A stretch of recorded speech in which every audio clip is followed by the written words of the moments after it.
Bon, je crois qu'on peut recommencer, non, tout de suite? D'accord. Bienvenue sur scène, Emmanuel Maril de Facebook. Non, excuse-moi. Ça commence comment? Emmanuel de Facebook, bonjour. Christophe Pigret de Eureal. Et vous êtes donc Sabrina de Sopexa. Vous êtes Digital Manager en allemand de Sopexa, c'est ça? D'accord, ok. On va parler de synergies entre plateformes, social media et l'expo, la meilleure plateforme pour les meilleurs résultats. On va commencer avec donc vous, Emmanuel. D'abord, je crois que vous avez un petit vidéo à nous montrer pour expliquer votre projet, non? Exactement. Ok. Peut-être si on peut voir la vidéo tout de suite. Techniquement, je ne sais pas si ça va marcher.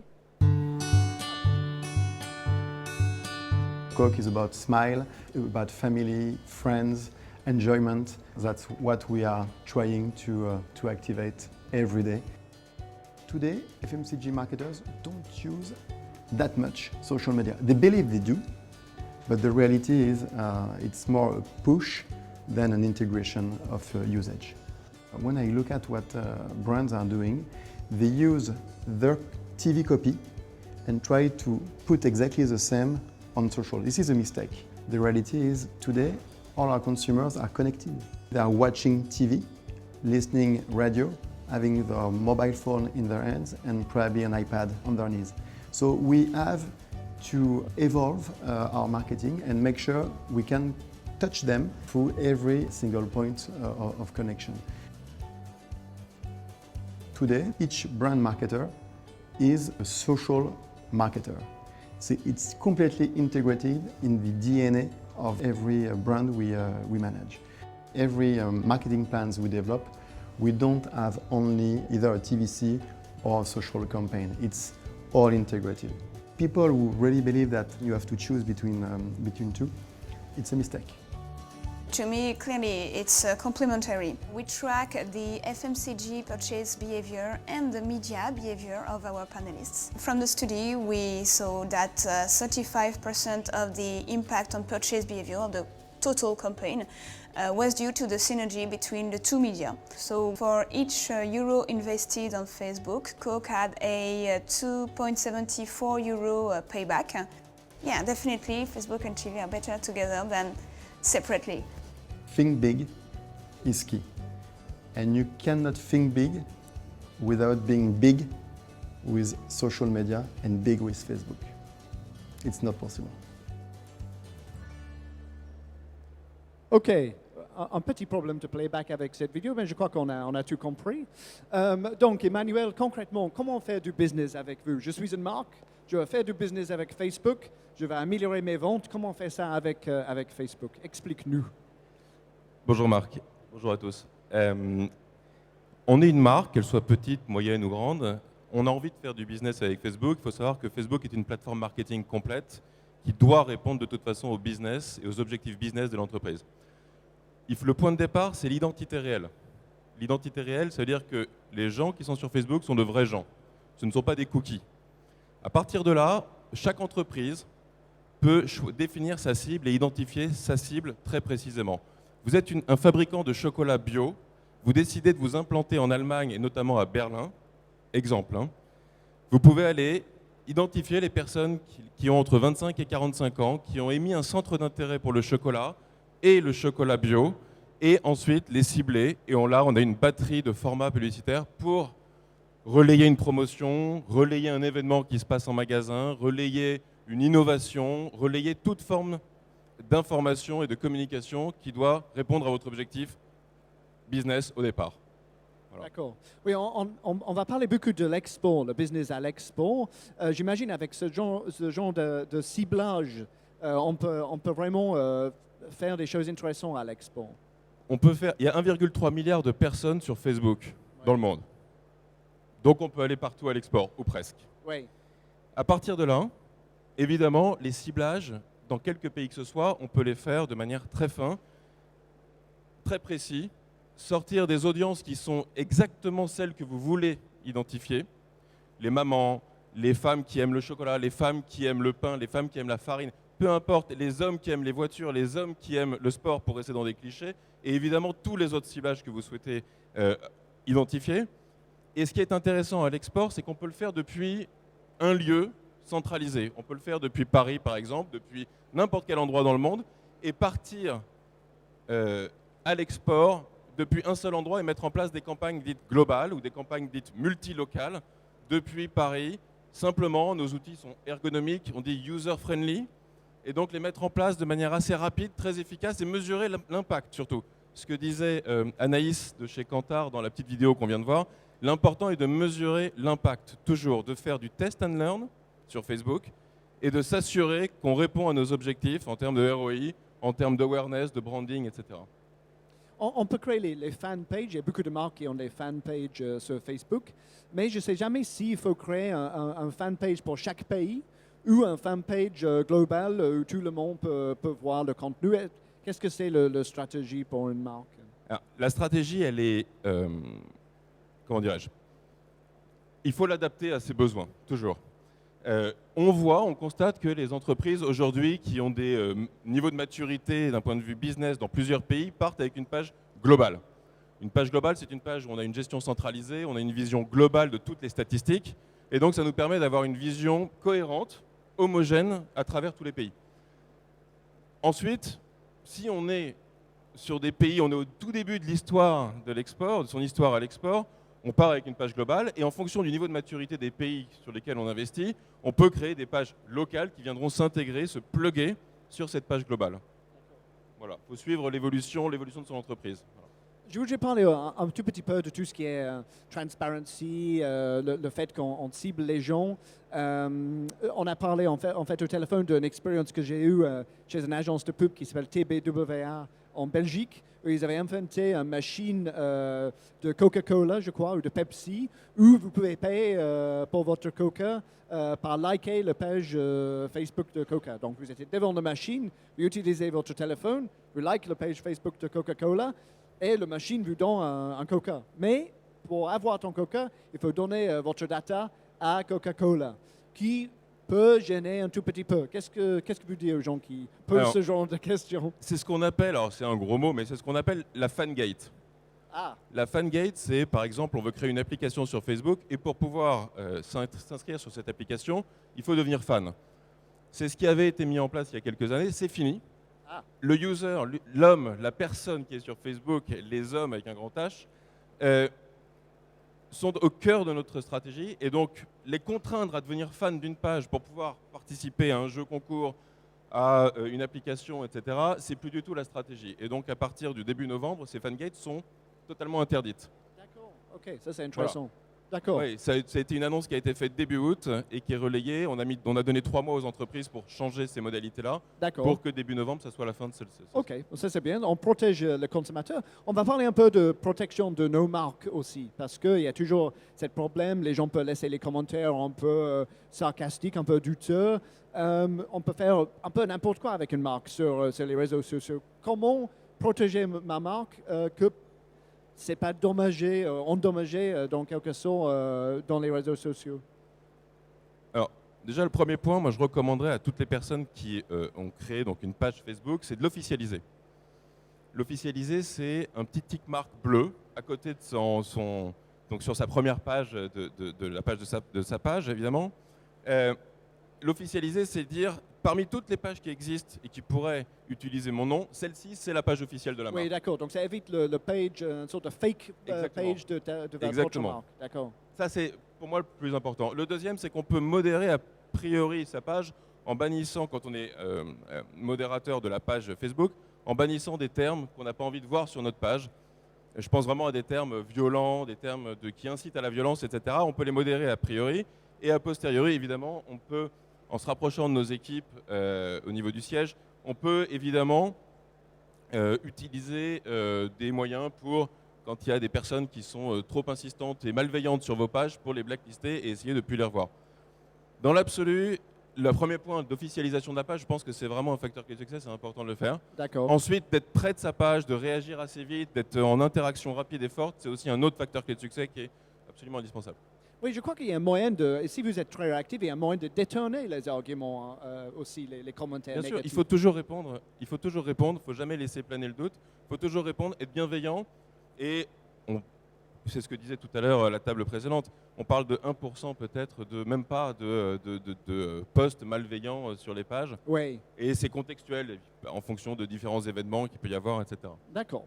Merci Emmanuel. Je vais retourner vers Christophe Pigray de L'Oréal, qui a eu cette expérience, qui va prendre le micro, qui a eu cette expérience, qui est assez présent sur les réseaux. Christophe, pouvez-vous partager vos expériences avec nous? Comment ça a marché chez L'Oréal? Aussi peut-être décrire un peu votre société, parce que je ne le connais pas. Alors, 2 mots sur L'Oréal, parce que l'entité L'Oréal, je pense que peu de personnes dans la salle la connaissent. Donc, nous sommes une coopérative laitière française. Vous connaîtrez probablement mieux les marques Soignon. Donc, on est numéro 1 en France sur le fromage de chèvre, et les marques Grand Fermage, de beurre, de crème, et également de fromage. Donc, on est présent à la fois en France et à l'international. En termes de taille, c'est à peu près 1 milliard d'euros de chiffre d'affaires. Ça semble beaucoup. En termes de chiffre d'affaires à l'export, c'est environ 300 millions. Mais il faut savoir que par rapport à des multinationales, on reste des petits poussets en termes de structure, on va dire à la fois commerciale et marketing, et en termes de budget et de ressources pour justement aborder les questions du numérique et les questions des réseaux sociaux. Donc on est quand même dans des phases, on va dire, de démarrage. On a une présence depuis un certain nombre d'années, notamment sur la France, avec des pages Facebook, Pinterest, pour la marque Soignon. Mais on est vraiment dans une phase de réflexion. On est en train de commencer à aborder notre développement sur les réseaux sociaux à l'international, avec toutes les questions qui sont liées. Et l'intérêt, c'était de partager un petit peu le témoignage de notre société, de par de notre taille. Finalement, on a une taille de grosse PME. Et je pense qu'ici au CIAL, c'est une vitrine aussi pour les TPE et les PME françaises, qui se posent aussi beaucoup de questions sur les réseaux sociaux et sur les moyens à mettre en œuvre pour être présents. Donc à travers une page, comme l'a dit Emmanuel, par exemple internationale, une page générique, mais également demain, avec une société de notre taille, on se pose des questions aussi de déclinaison de pages locales, et on a commencé déjà à le faire, par exemple sur notre marque internationale qui s'appelle Merci Chef. On a commencé à faire une déclinaison en Pologne parce qu'on a aussi une filiale polonaise active avec des services marketing et des agences locales qui nous permettent de mettre en place des campagnes. La chose qu'on ne peut pas faire sur tous les pays, bien entendu. Mais en fait, ça, c'est une question intéressante les gens me posent parfois. Au sein d'une organisation, vous avez quelqu'un qui s'occupe des réseaux sociaux. Est-ce que c'est quelqu'un qui bosse dans le département marketing? Est-ce que c'est quelqu'un qui travaille dans le département attaché de presse ou RP? Comment fonctionne cette équipe-là? Justement, c'est toute la difficulté d'entreprises comme la nôtre. C'est qu'on n'a pas forcément de spécialistes, que ce soit de Public Affairs par exemple. Ouais. On n'a pas de service dédié, un grand service communication, et on n'a pas au niveau des marques des spécialistes du numérique. Ouais. Donc c'est le service marketing classique qui, dans ses fonctions, a également un volet numérique et qui doit mettre en place des campagnes. C'est pour ça que je discutais en préambule un petit peu de ce débat avec Emmanuel, avec lui, pour lui dire, voilà, c'est assez difficile pour nous en termes de ressources humaines essentiellement. Oui. C'est même pas une question de budget, c'est assumer, parce que c'est vrai que les médias sociaux se développent énormément. Il faut une véritable expertise pour aborder les médias sociaux, et c'est donc trouver les outils relativement simples pour mettre en place des campagnes dans un cadre où on a peu de ressources en temps et en moyens humains, oui. À la fois sur la France, en l'occurrence au niveau du siège, mais également sur les pays où on a soit des filiales, soit des importateurs. Donc des vraies difficultés, avoir un relais local et des ressources pour mettre en place des campagnes. Il faut recruter les gens ou comment? Idéalement oui, ouais. Mais on n'a pas la taille critique qui nous permet d'installer par exemple même un service marketing sur l'ensemble des pays où nous sommes présents. D'accord. Donc généralement les grands pays, on peut avoir une figure qui s'occupe de tous les les sujets et toutes les fonctions marketing, incluant le numérique. D'accord. Et puis on doit s'appuyer justement sur des agences spécifiques du numérique et sur des agences type Sopexa, donc de communication à l'international, qui nous permettent justement de mettre en place des campagnes. D'accord. Et vous êtes sur quelle plateforme alors? Facebook et Pinterest surtout? On est sur Facebook, sur YouTube pour la partie internationale, Intéressant. Pinterest pour la France. Et puis notre idée, c'est aussi de continuer à croître et d'être présent sur davantage de plateformes demain et après-demain. Et c'est quoi l'avantage? C'est quoi le retour sur investissement, le return on Alors, investment, comme on dit? On n'est pas du tout au même niveau que par exemple des marques qui ont été citées tout à l'heure, des Coca-Cola, des Danone, des Haribo. Il y a un premier objectif pour nous, c'est l'interne. C'est-à-dire c'est convaincre de l'importance des réseaux sociaux, on en est encore là, en interne, à nos équipes dirigeantes qui, a priori, ne voyaient pas la pertinence immédiate et le retour sur investissement de notre présence sur les réseaux sociaux. Ah, Donc d'accord. nous, on a un vrai débat en interne, et on a un vrai travail au niveau du marketing de convaincre sur l'importance des réseaux sociaux et sur justement le retour sur investissement qu'on peut avoir. Il y a aussi également convaincre la force de vente, parce que vous avez... Alors c'est une question aussi de génération. Je pense que la jeune génération, on l'a vu tout à l'heure, ce sont des e-fans, des blogueurs, etc. Ils sont très connectés. Et vous avez des générations, la quarantaine, cinquantaine, soixantaine, qui sont moins connectés ou qui bizarrement se connectent un petit peu plus tard quand ils sont presque Ouais. en retraite. Oui, c'est vrai. Ils ouais. sont moins connectés et donc c'est des gens aussi en interne qu'on a à convaincre. Donc ça c'est le premier point. Et puis il y a bien sûr l'externe avec des cibles très diverses. Toute la difficulté aussi, c'est que nous on est présent à la fois sur le B2C mais également sur le B2B. Donc on doit aussi convaincre nos clients et puis des prospects du food service. On est un acteur majeur aussi sur la mozzarella industrielle. Donc on doit aussi convaincre et informer ces cibles qui sont bien sûr différentes des consommateurs finaux.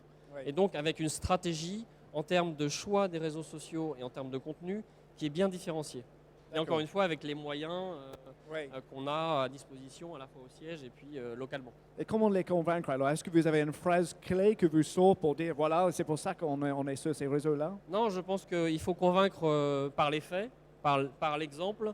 Et comme l'a dit Emmanuel, je pense qu'il ne faut pas brûler les étapes. On a commencé, nous, par bien sûr une présence sur Internet avec nos marques. On a créé des sites spécifiques de marques. On a essayé d'animer ces sites. Et dans un deuxième temps, être présent également à travers des pages sur les réseaux sociaux. Et puis là, on est dans une troisième phase. On souhaite vraiment animer ces pages et avoir une vraie présence large à l'international. Aujourd'hui, on est essentiellement présent en Europe et aux États-Unis. Notre idée, c'est, étant donné qu'on exporte sur plus d'une centaine de pays, c'est d'être présent aussi sur l'Asie, sur l'Afrique, sur l'Océanie, sur l'Amérique latine, là où on a effectivement des clients et des ventes de produits. D'accord, ok. Well, ça me donne l'opportunité de retourner vers Sabrina Bielefeld, c'est ça, de Sopexa. Quand on regarde les réseaux sociaux aujourd'hui, il y a de plus en plus. C'est une sorte de labyrinthe. On a Facebook, Pinterest, Instagram, Twitter, et il y a d'autres qui reviennent. Comment choisir et comment vous conseillez vos clients de bien choisir les plateformes? Bonjour. Ça marche? Ah, bonjour. En fait, nous, d'abord, ce qui est important, c'est de connaître le client et son environnement. En fait, de savoir plus sur les produits, les valeurs produits, les valeurs de la marque et aussi l'objectif de marketing et de communication. Donc, de savoir ce qu'il veut atteindre, en fait, sur les réseaux sociaux. Et puis, on regarde également la maturité du client sur les réseaux sociaux. Donc, s'il a déjà fait quelque chose, par exemple sur Facebook, ou s'il n'a jamais fait quelque chose sur les réseaux sociaux. Et on prend également en compte le budget marketing. Et après, on regarde sur la concurrence, ce qu'eux font déjà dans les réseaux sociaux. Donc, c'est important de savoir parce que soit c'est bien d'être sur le même réseau social ou soit c'est bien de se différencier et d'aller sur un autre réseau pour atteindre ou toucher plus facilement sa cible. Donc, avec toutes ces informations-là, on propose au client la plateforme qui est aux besoins de ce client en fait. Donc d'abord pour commencer, si on n'a jamais fait quelque chose sur les réseaux sociaux, souvent on propose Facebook d'abord parce que Parce que parce qu'en fait, il y a une grande partie de la population qui est sur Facebook et on peut très bien cibler sur Facebook. En fait, comme Emmanuel elle a déjà dit avant, on peut cibler le sexe, la ville, l'intérêt. On peut même cibler avec les Facebook Ads les pages concurrentes en fait. Donc on peut très facilement toucher sa cible. C'est pour ça qu'on propose ça et on peut atteindre des objectifs de notoriété et aussi de fidélité client en communiquant avec ses fans. Et voilà.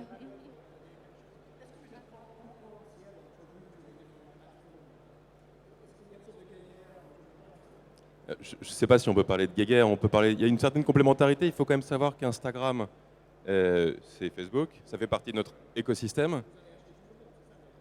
Je laisse Marc répondre là-dessus. Non, c'est vrai, je suis entièrement d'accord avec vous. La capacité de ciblage est très forte. On ne peut pas véritablement cibler les marques concurrentes. On peut cibler les personnes qui ont émis un centre d'intérêt pour une marque, pour Nutella, Coca, etc. etc.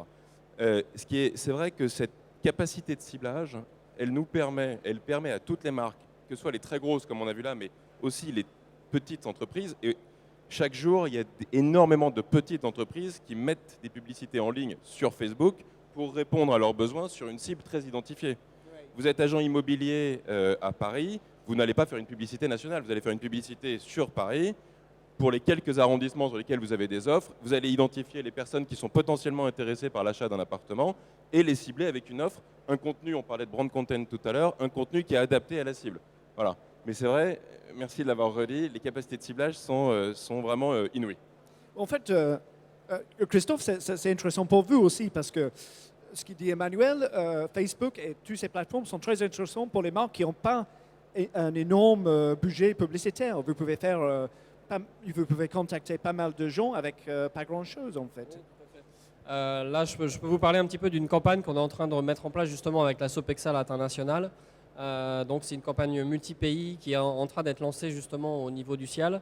C'est une campagne de photo-recettes. On a pu voir des photo-recettes tout à l'heure. Donc implantée sur 5 pays. Donc des pays à caractéristiques assez diverses en termes de langue, en termes de profil pays, de taille, en termes de nos implantations aussi sur chacun des pays. Et on a pu mettre en place une campagne, mais bien sûr en faisant des ciblages différents, en faisant des structures de pages différentes. Donc en l'occurrence, on est sur l'Allemagne, on est sur l'Espagne, on est sur les Émirats Arabes Unis, on est également sur la Pologne, on est également sur les États-Unis. Donc on utilise des plateformes existantes. Donc on avait notre page générique Facebook internationale, Merci Chef International. On avait également une page Pologne. Donc dans ce cas-là, on a utilisé les 2 pages comme plateforme pour ensuite mettre en place la campagne avec un microsite dédié qui nous amène d'ailleurs aussi sur la cible food service et d'autre part, bien sûr, une appli Facebook pour la mise en place du jeu concours. Donc on a réussi. Vous voyez, les pays sont très divers, des langues assez variées, des tailles de pays et puis des cibles très différentes. On a réussi à mettre en place cette campagne qui va durer jusqu'au mois de janvier et puis on verra justement le bénéfice qu'on pourra tirer de la mise en place de la campagne. Oui, forcément, c'est beaucoup moins coûteux qu'une campagne télé ou radio Bien entendu. et autres. Ouais. Ok, bon, oui, Fanny, excuse-moi, vous voulez rajouter quelque chose? Pour pas seulement parler de Facebook, Sabrina. en fait. Il y a d'autres plateformes. En fait, ça dépend toujours de l'objectif. Par exemple, il y a Twitter, ce qui est vraiment bien pour faire passer des actualités ou de tweeter sur des événements avec un hashtag dédié. Et aussi, par exemple, il y a la télécom allemande qui fait du service client sur Twitter très bien parce que c'est un moyen de faire le service client d'une manière très rapide. Donc, mais c'est plus pour les questions faciles en fait. Puis il y a Pinterest, c'est bien si on veut cibler des femmes ou des trendsetters, blogueurs. Il y a de plus en plus qui sont sur Pinterest aussi en Allemagne. Donc sur cette plateforme de partage pour les photos, on voit aussi que c'est bien pour générer du trafic sur le site web. D'abord c'est Facebook encore, mais après c'est déjà Pinterest qui est bien pour générer du trafic sur les sites web. Et puis il y a d'autres, après ça dépend de l'objectif. Si on veut plus engager les gens, c'est bien les vidéos, les jeux concours. Si on veut générer un premier achat, on s'est rendu compte que c'est bien de faire du e-couponing, donc d'offrir des coupons, ou de faire des communautés de tests où les gens vont tester le produit et après parler de leur expérience avec le produit. Donc là, par exemple, il y a Brand News en Allemagne ou TRND sur le marché européen. Donc c'est des entreprises en fait qui sont spécialisées dans les communautés de tests. Ils ont une grande communauté de testeurs et donc les gens ils sont déjà passionnés à recevoir les produits et à les tester et à communiquer dessus. Des fois même, c'est des blogueurs, donc ils vont communiquer gratuitement sur les blogs. Donc ça, c'est un très bon moyen pour générer des premiers achats. D'accord. Bon, on va parler Donc, de différentes plateformes dans notre troisième table ronde qui va bientôt commencer. Je suis désolé, mais on est obligé d'arrêter là pour des questions de timing, toujours. Donc, Sabrina, merci beaucoup. Emmanuel et Christophe, merci beaucoup. Et un petit round of applause pour eux, s'il vous plaît. D'accord.